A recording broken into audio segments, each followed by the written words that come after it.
ಸ್ವಾಮಿ ಕರಗಚ್ಚ. ಓಂ ನಮ ಭಗವತೆ ವಾಸುದೇವಾಯ. ನಿಮ್ಮ ವ್ಯಕ್ತಿಯ ಮನಸ್ಸಿನಲ್ಲಿ ನಿಮ್ಮ ಬಗ್ಗೆ ಏನುಂಟು, ಅವರು ಏನು ಆಲೋಚನೆ ಮಾಡ್ತಾ ಇದ್ದಾರೆ ಅಂತ ನೋಡುವ. ಪ್ರಾರ್ಥನೆ ಮಾಡಿ ಅವರ ಹೆಸರನ್ನು ಹೇಳಿಬಿಟ್ಟು, ಇದು ಜನರಲ್ ಆಗಿರುತ್ತೆ ರೀಡಿಂಗ್. ಪರ್ಸ್ನಲ್ ರೀಡಿಂಗ್ ಬೇಕು ಅಂದರೆ ನಿಮ್ಮದೇ. ಸೊ ಕಮೆಂಟಲ್ಲಿ ಹೇಳಿ, ಅದಕ್ಕೆ ನೀವು ಪೇ ಮಾಡಬೇಕಾಗುತ್ತೆ. ನಿಮ್ಮ ವ್ಯಕ್ತಿಯ ಹೆಸರನ್ನು 3 ಸಲ ಹೇಳಿಬಿಟ್ಟು ಪ್ರಾರ್ಥನೆಯನ್ನು ಮಾಡಿ ನೋಡುವ. ಇಲ್ಲಿ ನಿಮ್ಮ ವ್ಯಕ್ತಿ ನಿಮ್ಮ ಮನಸ್ಸಿಗೆ ನೋವು ಕೊಟ್ಟಿದ್ದಾರೆ ಅಥವಾ ಏನೋ ಒಂದು ನೋವು ಮಾಡಿದ್ದಾರೆ. ಅದು ನಿಮ್ಮ ಹುಡುಗ ಇರ್ಬೋದು ಅಥವಾ ಹುಡುಗಿ ಇರ್ಬೋದು. ಕೆಲವೊಂದು ಕಮ್ಯುನಿಕೇಷನ್ಗಳು ಸರಿಯಾಗಿ ಆಗ್ತಾ ಇಲ್ಲ, ಅಥವಾ ಅವರು ಏನೋ ಹೇಳಬೇಕು ಅಂತ ಬಯಸ್ತಾ ಇದ್ದಾರೆ, ಅದು ಹೇಳಲಿಕ್ಕೆ ಆಗ್ತಾ ಇಲ್ಲ. ನೀವು ಕೆಲವೊಂದು ಸಲ ಅವರಿಗೆ ಬೈತಾ ಇರ್ಬೋದು ಅಥವಾ ಮನಸ್ಸಿನಲ್ಲಿ ಬೇಸರ ಪಟ್ಕೊಳ್ತಾ ಇರ್ಬೋದು. ಏನಕ್ಕೆ ಈ ಥರ ನನ್ನ ಲೈಫ್ ಆಗೋಯ್ತು, ಇವರಿಗೆ ನಾನು ಅರ್ಥ ಆಗಲ್ವಾ, ಸೊ ಏನಕ್ಕೆ ಪದೇ ಪದೇ ಇವರು ನನಗೆ ಇರಿಟೇಷನ್ ಮಾಡ್ತಾ ಇದ್ದಾರೆ ಅಂತ. ಹಾಗಂತ ಆ ವ್ಯಕ್ತಿ ನಿಮಗೆ ನೋವು ಕೊಡ್ತಾ ಇಲ್ಲ ಅಥವಾ ನಿಮಗೆ ಬೇಕಂತ ಬೈತಾ ಇಲ್ಲ ಅಥವಾ ನಿಮ್ಮಿಂದ ದೂರ ಆಗ್ತಾ ಇಲ್ಲ. ಇಲ್ಲಿ ಕೆಲವರು ಸೈಲೆಂಟ್ ಇರ್ಬೋದು, ಮತ್ತೆ ಕೆಲವರು ಇಲ್ಲಿ ಮುಂಚೆ ಇದ್ದ ಪ್ರೀತಿಯನ್ನು ತೋರಿಸದೇ ಇರ್ಬೋದು. ಸಿಚುವೇಶನ್ಗಳು ಇಂಪ್ರೂವ್ಮೆಂಟ್ ಆಗುತ್ತೆ. ಇಲ್ಲಿ ಪಾಸಿಟಿವ್ ಆಗಿರಿ. ಕೆಲವರು ಇಲ್ಲಿ ನಿಮ್ಮ ಜೊತೆ ಕಳೆದಂತಹ ಕ್ಷಣಗಳನ್ನು ನೆನಪು ಮಾಡ್ಕೊಳ್ತಾ ಇದ್ದಾರೆ. ಬಟ್ ಇಲ್ಲಿ ಅಂದರೆ ಅವರಿಗೆ ಕ್ಲಾರಿಟಿ ಇಲ್ಲ, ನೀವು ಕೂಡ ಕ್ಲಾರಿಟಿ ಕೊಟ್ಟಿಲ್ಲ, ಅಥವಾ ಆ ಕಡೆಯಿಂದ ಆ ವ್ಯಕ್ತಿನೂ ನಿಮಗೆ ಕರೆಕ್ಟಾಗಿ ಕ್ಲಾರಿಟಿ ಕೊಟ್ಟಿಲ್ಲ. ಸೊ ಮನೆಯಲ್ಲಿ ಸಮಸ್ಯೆ ಆಗ್ತಾ ಇರ್ಬೋದು ನಿಮ್ಮದು ಮತ್ತು ಅವರದ್ದು, ಅಥವಾ ಅವರಿಗೆ ಅವರ ಜಾಬಲ್ಲಿ ಪ್ರಾಬ್ಲಮ್ ಆಗ್ತಾ ಇರ್ಬೋದು. ಹೀಗಾಗಿ ಒಂದು ಪರ್ಫೆಕ್ಟ್ ಅಥವಾ ಒಂದು ಪ್ಲ್ಯಾನದ ಡಿಸಿಷನ್ ತಕ್ಕೊಳ್ಳಿಕ್ಕೆ ನೀವು ರೆಡಿ ಇಲ್ಲ ಇಬ್ಬರು ಕೂಡ. ಅಂದರೆ ಅವ್ರು ತಗೊಳ್ಳಿ ನೀವು ತಗೊಳ್ಳಿ ಅಂತ ಅವ್ರು ತಗೊಳ್ಳಿ ಅಂತ ನೀವು ಇಬ್ಬರು ಕೂಡ ಓಕೆ ಏನಾಗುತ್ತಾ ಏನೋ ನೋಡುವ, ರಿಸ್ಕ್ ತಗೊಳ್ಳ ಅನ್ನೋ ಮನಸ್ಥಿತಿಯಲ್ಲಿಲ್ಲ.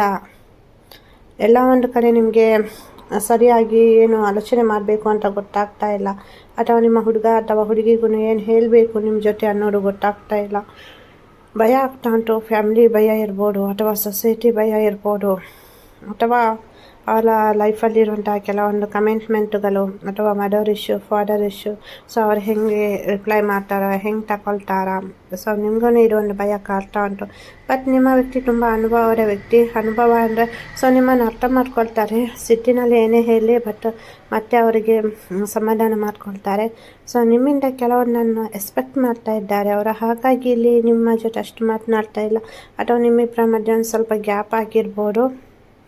ಅಂದರೆ ನೀವು ಕೂಡ ಹೇಳಲಿಕ್ಕೆ ನಿಮಗೂ ಧೈರ್ಯ ಬೇಕಾಗುತ್ತೆ ಕೆಲವೊಂದು ವಿಷಯಗಳನ್ನು ಶೇರ್ ಮಾಡಲಿಕ್ಕೆ. ಮನೆಯಲ್ಲಿರ್ಬೋದು ಅಥವಾ ನಿಮ್ಮ ವ್ಯಕ್ತಿ ಜೊತೆ ಇರ್ಬೋದು, ಅಥವಾ ಆ ವ್ಯಕ್ತಿಗೆ ಇದನ್ನೆಲ್ಲ ನೋಡಿಬಿಟ್ಟು ಏನು ಮಾಡೋದು, ನನ್ನ ಹುಡುಗ ಅಥವಾ ಹುಡುಗಿ ಏನೇ ಒಂದು ಮೇಜರಾಗಿ ಡಿಸೈಡ್ ಮಾಡ್ತಾ ಇಲ್ಲ, ಅಥವಾ ತುಂಬ ಸೈಲೆಂಟ್ ಆಗಿದ್ದಾರೆ, ಅಥವಾ ಇವಳಿಗೆ ಅಥವಾ ಇವನಿಗೆ ಸೀರಿಯಸ್ನೆಸ್ಸೇ ಇಲ್ವಾ, ಯಾವಾಗ ಸೀರಿಯಸ್ನೆಸ್ ಬರುತ್ತೆ. ಸೊ ಅನ್ನೊಂದು ಆಲೋಚನೆ ಮಾಡ್ತಾ ಇದ್ದಾರೆ. ಆ್ಯಕ್ಚುಲಿ ಪ್ರೀತಿ ಮಾಡಿದ ಹುಡುಗಿ ಇರ್ಬೋದು ಹುಡುಗ ಇರ್ಬೋದು ತಮ್ಮ ಪ್ರೇಮಿಯ ಜೊತೆ ಸೊ ಮಗುವಿನ ಥರನೇ ಇರ್ತಾರೆ. ಸೊ ಹಾಗಾಗಿ ಇಲ್ಲಿ ಅಷ್ಟು ಮೆಚುರಿಟಿಯಾಗಿ ಅವರು ಥಿಂಕ್ ಮಾಡಲ್ಲ ಕೆಲವೊಂದು ವಿಷಯದಲ್ಲಿ. ಹಾಗಾಗಿ ಹಾಗಂತ ಅವರಿಗೆ ಪ್ರೀತಿ ಇಲ್ಲ ಅಂತ ಅಲ್ಲ. ಸೊ ಅದು ಅರ್ಥ ಮಾಡ್ಕೊಳ್ಬೇಕು. ನಿಮ್ಮ ಜೊತೆ ಮಾತ್ರ ಅವರು ಆ ಥರ ಇರ್ತಾರೆ. ಸೊ ನೀವು ಹೌದಾ ಅಲ್ವಾ ಹೇಳಿ, ನೀವು ನಿಮ್ಮ ಪ್ರೇಮಿಯ ಜೊತೆ ನೀವು ಮಗುವಿನ ಥರ ಬಿಹೇವಿಯರ್ ಮಾಡಲ್ವಾ ಕೆಲವೊಮ್ಮೆ? ಸೊ ಹೌದಲ್ವಾ ಹೇಳಿ. ಇದು ಏನಂದರೆ ಸೊ ಕೆಲವೊಂದು ಸಲ ಅವರಿಗೆ ಯಾವ ಥರಪ್ಪ ಇವಳನ್ನು ಒಪ್ಪಿಸೋದು, ಇವನ ಜೊತೆ ಹೇಳೋದು, ನೋಡಿ ಮಗು ಥರ ಇದ್ದಾರಲ್ಲ ಅಲ್ತಾರಲ್ಲ ಆ ಥರ ಅನಿಸುತ್ತೆ. ಸೊ ಹಾಗಾಗಿ ಎಲ್ಲನೂ ಒಂದು ಇಂಪ್ರೂವ್ಮೆಂಟ್ ಆಗುತ್ತೆ, ಅಂದರೆ ಸಿಚುವೇಶನ್ ಇಂಪ್ರೂವ್ ಆಗುತ್ತೆ, ಒಳ್ಳೆಯದಾಗುತ್ತೆ. ಒಂದು ಬೆಳಕು ಅನ್ನೋದು ಒಂದು ನಿಮಗೆ ಸಪೋರ್ಟಿಗೆ ಯಾರಾದರೂ ಬರ್ತಾರೆ, ಅಥವಾ ಡಿವೈನ್ ಏಂಜಲ್ಸ್, ನೀವು ಇಷ್ಟ ಮಾಡುವಂತಹ ದೇವರು ಯಾವ ದೇವರನ್ನು ಪ್ರಾರ್ಥಿಸ್ತೀರಾ, ಆರಾಧಿಸ್ತೀರಾ, ಅವರಿಂದ ನಿಮಗೆ ಒಂದು ಸಪೋರ್ಟ್ ಅನ್ನೋದು, ಒಂದು ಹೋಪ್ ಅನ್ನೋದು ಬರುತ್ತೆ. ಬಟ್ ಇಲ್ಲಿ ಕಣ್ಣೀರು ಹಾಕ್ಬೇಡಿ, ದುಃಖ ಪಟ್ಬೇಡಿ. ಸಣ್ಣ ಸಣ್ಣ ವಿಷಯಕ್ಕೂ ನೊಂದ್ಕೊಳ್ತೀರಾ, ಅಥವಾ ನೆಗೆಟಿವ್ ಎನರ್ಜಿಯಲ್ಲಿ ಬಿಟ್ಟು ಆಲೋಚನೆ ಮಾಡ್ತೀರಾ. ಸೊ ಇದನ್ನೆಲ್ಲ ಸ್ವಲ್ಪ ಕಡಿಮೆ ಮಾಡಬೇಕಾಗುತ್ತೆ. ಸೊ ಲೈಫಲ್ಲಿ ನಾವು ಯಾವ ಥರ ನೋಡ್ತೇವೆ, ನಮಗೆ ಏನು ಬೇಕು ನಾವು ಡಿಸೈಡ್ ಮಾಡೋದು. ಸೊ ಹಾಗಾಗಿ ನಮ್ಮ ಡಿಸೈಡ್ ಯಾವಾಗಲೂ ಕರೆಕ್ಟಾಗಿರಬೇಕು. ಸೊ ಸಮಾಜಕ್ಕೋಸ್ಕರ ನೀವು ಬದುಕುವುದಲ್ಲ, ನಾವು ಸಮಾಜದಲ್ಲಿ ಇದ್ರೂ ನಿಮಗೋಸ್ಕರ ನೀವು ಬದುಕಬೇಕು. ಪ್ರತಿಯೊಬ್ಬರ ಜೀವನವೂ ಬೇರೆ ಬೇರೆ ಯುನಿಕ್ ಆಗಿರುತ್ತೆ. ಹಾಗಾಗಿ ನಿಮಗೆ ಏನು ಬೇಕು ಬೇಡ ಅದನ್ನು ನೀವು ಆಲೋಚನೆ ಮಾಡಬೇಕಾಗುತ್ತೆ. ಜನರಲ್ ರೀಡಿಂಗ್ ನಿಮಗೆ ಯಾವ್ದು ಅನ್ವಯ ಆಯಿತು ಅದನ್ನು ಮಾತ್ರ ಕನ್ಸಿಡರ್ ಮಾಡಿ. ಪರ್ಸ್ನಲ್ ರೀಡಿಂಗ್ ಬೇಕು ಅಂದರೆ ಕಮೆಂಟಲ್ಲಿ ಹೇಳಿ. ಅಂದರೆ ಇಲ್ಲಿ ಏನಂದರೆ ಮೇಯ್ನಾಗಿ ನೀವು ಸ್ವಲ್ಪ ಅತಿಯಾಗಿ ಆಲೋಚನೆ ಮಾಡ್ತೀರಾ ಅಂತ ಹೇಳ್ಬೋದು, ಅಥವಾ ನೆಗೆಟಿವ್ ಶೇಡಿಂದ ನೀವು ಬೇಕಂತ ಮಾಡಲ್ಲ, ನೀವೇನೋ ಆಲೋಚನೆ ಮಾಡಲಿಕ್ಕೆ ಹೋಗಿ ಏನೇನೋ ನಕಾರಾತ್ಮಕವಾಗಿ ಆಲೋಚನೆ ಮಾಡ್ತಾ ಹೋಗ್ತೀರಿ. ಸೊ ಇದೆಲ್ಲನೂ ನಿಮ್ಮ ಪ್ರೀತಿಯಲ್ಲಿ ಅದು ಅಂದರೆ ಇನ್ನಷ್ಟು ಸಮಸ್ಯೆಗೆ ಕಾರಣ ಆಗುತ್ತೆ ಅಂತ ನಾನು ಹೇಳ್ತಾ ಇದ್ದೇನೆ. ಎನರ್ಜೀಸ್ ಕೂಡ ಇದೇ ತೋರಿಸ್ತಾ ಉಂಟಿಲ್ಲಿ. ಸೊ ಮೀಟ್ ಆಗಲಿಕ್ಕೆ ನೋಡ್ತಾ ಇದ್ದಾರೆ, ವೆರಿ ಸೂನ್ ಮೀಟ್ ಆಗ್ತಾರೆ. ಏನೇ ಒಂದು ಡೌಟ್ ಇದ್ರೂ ಕ್ಲಾರಿಫೈ ಆಗುತ್ತೆ, ಬ್ಲಾಕ್ ಮಾಡಿದ್ರು ಅನ್ಬ್ಲಾಕ್ ಕೂಡ ಆಗುತ್ತೆ. ಯಾರಿಗೆಲ್ಲ ಪ್ರಾರ್ಥನೆ ಮಾಡಬೇಕು, ಸೊ ಪರ್ಸನಲ್ ಪ್ರಾರ್ಥನೆ ಹೇಳಿ, ಪರ್ಸನಲ್ ಪ್ರಾರ್ಥನೆ ಯಾರಿಗೆಲ್ಲ ಬೇಕು ಅಂತ ಕಮೆಂಟಲ್ಲಿ ಹೇಳಿ. ಇಲ್ಲಿ ನಿಮ್ಮ ಹುಡುಗ ಇರ್ಬೋದು, ಹುಡುಗಿ ಇರ್ಬೋದು, ನಿಮ್ಮನ್ನು ಒಂದು ಡಿವೈನ್ ಏಂಜಲ್ಸ್ ಥರ ನೋಡ್ತಾರೆ. ಸೊ ದೇವರ ಥರ ನೋಡ್ತಾರೆ ಅಥವಾ ದೇವತೆ ಥರ ನೋಡ್ಬೋದು.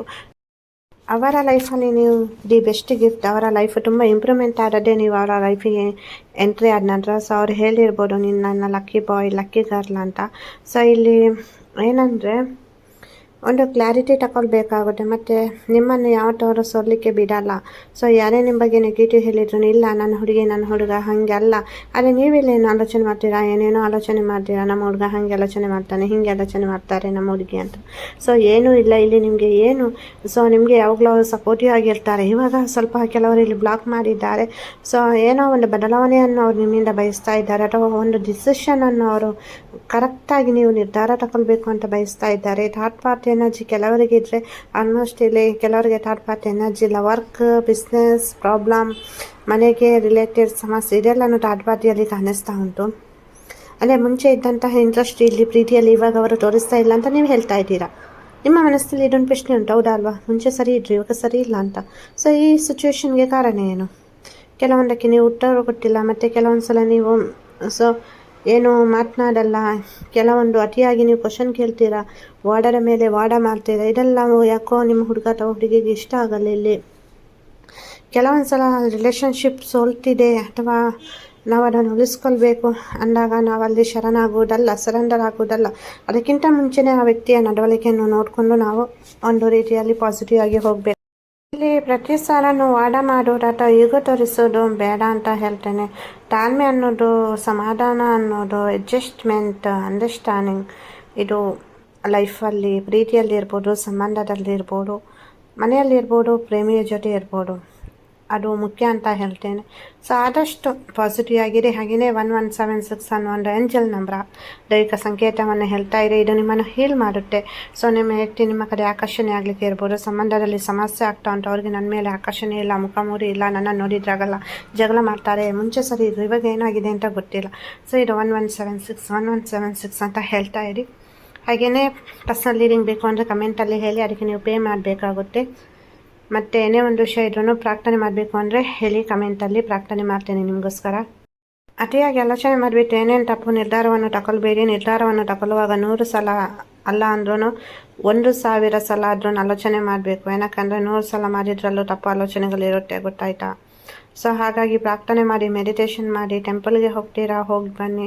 ಸೊ ಮನಸ್ಸಿಗೆ ಯಾವಾಗ ಶಾಂತಿ ಸಮಾಧಾನ ಸಿಗುತ್ತೆ, ಯಾವುದು ಬೇಡವಾ, ನೇಚರ್ ಜೊತೆ ಟೈಮ್ ಸ್ಪೆಂಡ್ ಮಾಡಿ. ನೇಚರ್ ಕೂಡ ದಿ ಬೆಸ್ಟ್ ಹೀಲರ್ ಅಂತ ಹೇಳ್ತೇನೆ. ಸೊ ಏನೂ ಆಗಿಲ್ವಾ, ಸಮಸ್ಯೆ ಉಂಟಾ, ನನ್ನ ನಿಮ್ಮ ಸ್ವಂತ ಅಕ್ಕ ಅಂತ ತಿಳ್ಕೊಳ್ಳಿ, ನನ್ನ ಜೊತೆ ಶೇರ್ ಮಾಡಿ. ಸೊ ಅಕ್ಕನಾಗಿ ನಾನು ನಿಮಗೆ ಒಂದು ನಿಮ್ಮ ಈ ಜರ್ನಿಯಲ್ಲಿ ನಿಮಗೆ ಸಪೋರ್ಟ್ ಮಾಡ್ತೇನೆ, ಮೋಟಿವೇಟ್ ಮಾಡ್ತೇನೆ. ನಿಮ್ಮ ಪ್ರೀತಿ ಸಕ್ಸಸ್ ಆಗಲಿಕ್ಕೆ, ನಿಮ್ಮ ಮನೆಯವರ ಮನಸ್ಸು ಪರಿವರ್ತನೆ ಆಗಲಿಕ್ಕೆ, ಹಾಗೆಯೇ ನಿಮ್ಮ ವ್ಯಕ್ತಿಯ ಮನಸ್ಸು ಪರಿವರ್ತನೆ ಆಗಲಿಕ್ಕೆ ಪ್ರಾರ್ಥನೆ ಮಾಡ್ತೇನೆ. ಹಾಗಾಗಿ ಏನೇ ಒಂದು ವಿಷಯ ಇದ್ರೂ ನನ್ನ ಜೊತೆ ಶೇರ್ ಮಾಡಿ. ಎಲ್ಲರಿಗೂ ಒಳ್ಳೆಯದಾಗಲಿ. ವಿಡಿಯೋ ಇಷ್ಟ ಆದರೆ ಲೈಕ್ ಮಾಡಿ, ಶೇರ್ ಮಾಡಿ, ಸಬ್ಸ್ಕ್ರೈಬ್ ಮಾಡಿ. ಹಾಗೆಯೇ ಐಪ್ ಅನ್ನೋ ಒಂದು ಆಪ್ಷನ್ ಉಂಟು, ಅದನ್ನು ಕೂಡ ಒತ್ತಿ. ಸೊ ಈ ವಿಡಿಯೋ ಜಾಸ್ತಿ ಜನರಿಗೆ ರೀಚ್ ಆಗಲಿಕ್ಕೆ ಸಹಾಯ ಮಾಡಿ. ಎಲ್ಲರಿಗೂ ಒಳ್ಳೆಯದಾಗಲಿ. ನನ್ನ ಆರಾಧ್ಯ ದೇವರ ಕೊರಗಜ್ಜ ಹಾಗೂ ಮಹಾವಿಷ್ಣು ಮಹಾದೇವರ ಅನುಗ್ರಹ ಸದಾ ನಿಮ್ಮ ಮೇಲಿರಲಿ. ವಿಡಿಯೋ ನೋಡಿದ್ದಕ್ಕಾಗಿ ಧನ್ಯವಾದಗಳು.